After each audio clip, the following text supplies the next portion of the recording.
Bonjour à tous et bienvenue dans cette nouvelle vidéo dans laquelle je vais te montrer comment créer sur eTarget ta première campagne d'emailing. Alors une fois que tu es sur ton accueil, sur ton compte personnel, tu vas donc aller en haut à gauche sur campagne. Une fois que tu as cliqué sur campagne, tu peux voir que tu as la fonctionnalité de retrouver tes propres campagnes, des templates de messages eTarget. Alors ici ce sont les templates que tu auras enregistrés dans le futur. Et ici, ce sont des messages préfaits par eTarget si tu veux la sélectionner directement. Alors, tu peux donc cliquer ici directement sur créer une nouvelle campagne. Tu vas donc la nommer, mettre campagne test pour nous dans cet exemple. Voilà. Et tu peux voir que tu peux choisir soit entre une campagne emailing EB ou une campagne SMS. Nous, on va faire ça pour une campagne d'emailing. Voilà. On va donc valider le nom. On peut voir que par la suite, on peut retrouver les templates que eTarget vous propose pour créer votre emailing. On peut voir qu'il y en a quand même pas mal du tout. Il y en a quand même beaucoup plus que quand vous souhaitez créer une landing page sur eTarget. Je vous invite à aller la voir, la vidéo qui est sortie la semaine dernière dessus. Ici, nous avons à gauche des structures préfabriquées, c'est-à-dire des mises en forme déjà faites et après c'est à vous de remplir par vous-même. Ici, nous avons les templates que vous avez déjà enregistré et ici nous avons importé ou créé un script HTML si vous voulez le créer par vous-même. Nous dans cet exemple on va donc créer une campagne d'emailing sans le faire par nous-mêmes. Donc on va donc sélectionner un template d'eTarget. Alors un template qui pourrait nous plaire, allez hop, on va donc choisir celui-ci, ça me paraît bien. Alors sur eTarget vous pouvez avoir des emails avec des GIFs, c'est-à-dire qui seront beaucoup plus lourds et qui seront plus facilement envoyés dans les spams de vos clients. Donc on va donc choisir par exemple celui-ci, hop, choisir le template. Voilà. On a directement le template de l'email qui est fait. Bien sûr, vous allez changer parce que vous n'appelez pas Happy Valentine. Voilà. Une fois que vous avez importé ceci, vous allez donc pouvoir modifier tout ce que vous voulez dans cette campagne que vous voulez mettre en place. Ici, on a pu mettre la photo, on va pouvoir aller la modifier ici. On va cliquer en bas à gauche sur changer la photo.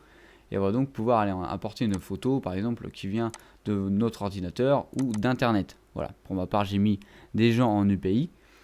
Voilà, une fois que vous avez importé ceci, vous pouvez soit mettre une couleur dessus, de cadre, si vous voulez mettre un cadre à votre photo, voilà, etc. etc. Ça, c'est à vous de bidouiller si vous voulez modifier comme vous le souhaitez. Ici, on a le texte qu'on peut modifier par la suite.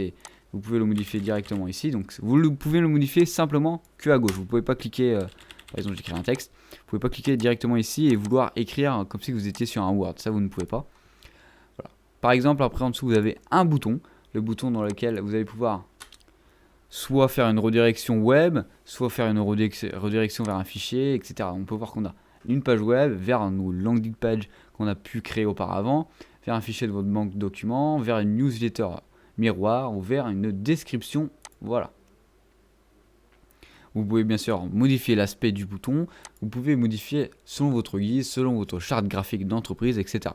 Alors on peut voir qu'il y a encore une image, ici c'est les petits boutons à la fin. Alors vous avez ce petit bouton se désabonner, vous êtes obligé de le laisser dans la théorie, dans les règles de RGPD et de la CNIL, vous êtes obligé de le laisser pour que les gens puissent se désabonner de votre newsletter. Voilà. Ici vous avez un bouton qui s'appelle version web. Alors la version web, c'est si votre client n'arrive pas à afficher son email, parce que c'est possible que par exemple Gmail ou une autre boîte de boîte mail n'arrive pas à afficher votre mail, surtout avec les photos, ça peut faire ça. Il va donc pouvoir cliquer sur la version web, donc ça va lui ouvrir à lui une page autre, avec un autre URL, donc il va pouvoir voir l'email complet. Alors il est possible que si vous mettiez trop de photos dans votre campagne, que la plupart des emails finissent directement dans les spams et qu'ils ne soient jamais lus.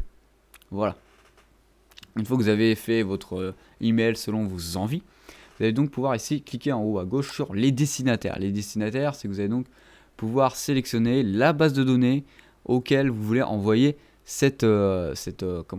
à qui vous voulez envoyer cet emailing. Voilà.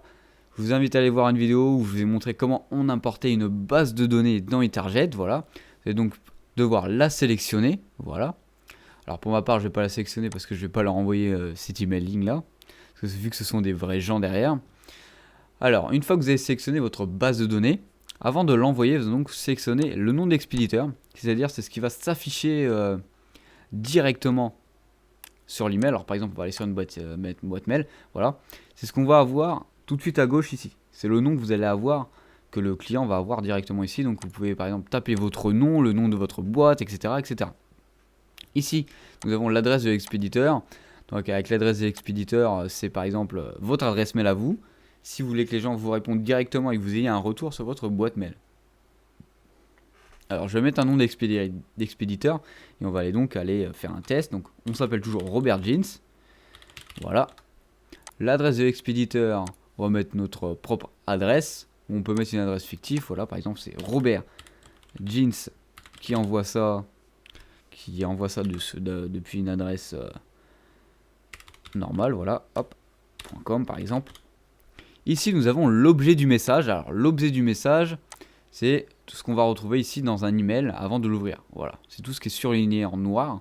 Voilà. Donc c'est ici que vous allez donc mettre votre premier message d'accroche auquel les clients vont apercevoir votre mail. Donc si vous avez une phrase bateau qui ne les attire pas, il ne faut pas l'ouvrir. Alors ne vous inquiétez pas, dans les stats, dans la théorie, vous n'allez pas avoir plus de 10% de lecteurs de votre email sur votre base de données. Hein. C'est des stats que je sors de mon chapeau, mais voilà, c'est un exemple. Ne vous attendez pas à avoir un 100% d'ouverture de votre email. La plupart des gens ne vont pas ouvrir votre email parce qu'ils ne savent pas qui vous êtes ou autre, même s'ils le savent. Hein. Ils ont peut-être pas forcément intéressés. Voilà. Donc on va écrire un message complètement bateau, voilà. Vous pouvez même mettre des petits smileys si vous êtes content. Ouais, un petit smiley, voilà. Donc maintenant, on peut voir qu'à gauche, vous avez des petites recommandations d'e-target qui vous disent ce qui est pas bon et ce qui devrait être fait. Si vous avez oublié quelque chose, ici on voit que j'ai mis aucune liste de contacts. Comme on a pu le voir au début, j'en ai pas sélectionné une. Ici, votre message a bien été créé. Votre message contient 3 copies réseaux sociaux sur lesquels vous n'avez pas enregistré de page de destination. Par exemple, dans les templates qu'on a mis, il y avait des petits logos réseaux sociaux, mais je n'ai pas mis de lien vers mes réseaux sociaux. Voilà. Il va donc vous préciser ce que vous avez oublié de mettre, par exemple, dans votre adresse mail, enfin dans votre email, pardon.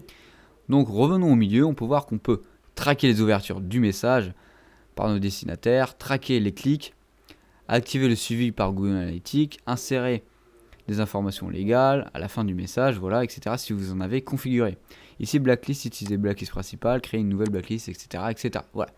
Donc là, dans le doute, si vous admettez que votre message est bien, mais vous voulez quand même avoir un aperçu réel sur votre boîte mail à vous, on va donc aller cliquer ici sur tester l'envoi sur une adresse mail.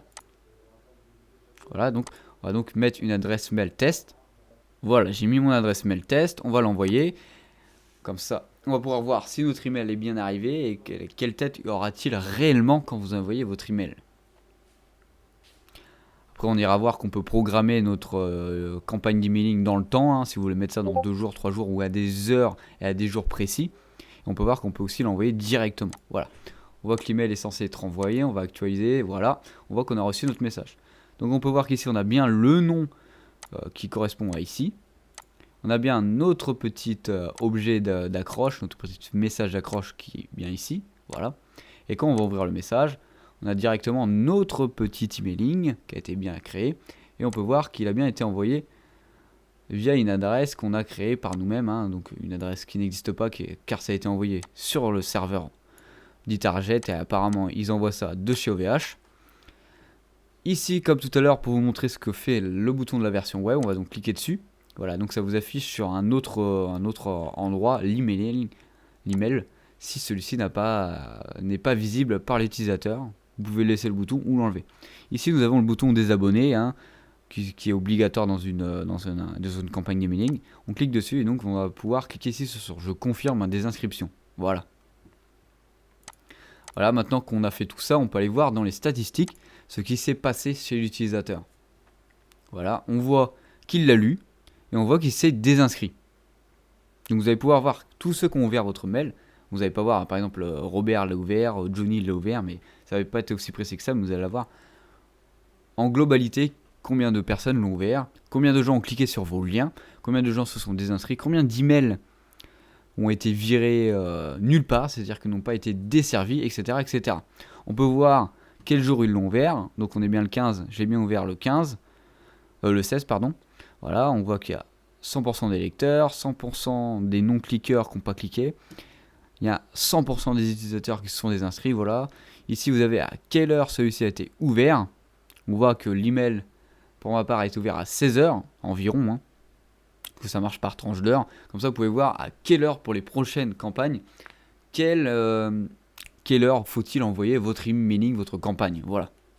On voit après sur quel ustensile, quel outil ils l'ont ouvert. On voit que moi je l'ai ouvert sur ordinateur, on peut l'ouvrir sur mobile, tablette, etc. Comme ça, ça peut varier selon la forme de votre email pour certaines plateformes, etc. Voilà. En tout cas, j'espère que cette vidéo vous aura plu et vous aura aidé à savoir comment on crée nos campagnes d'emailing sur eTarget. N'hésitez pas à vous abonner, à liker. Allez, bisous.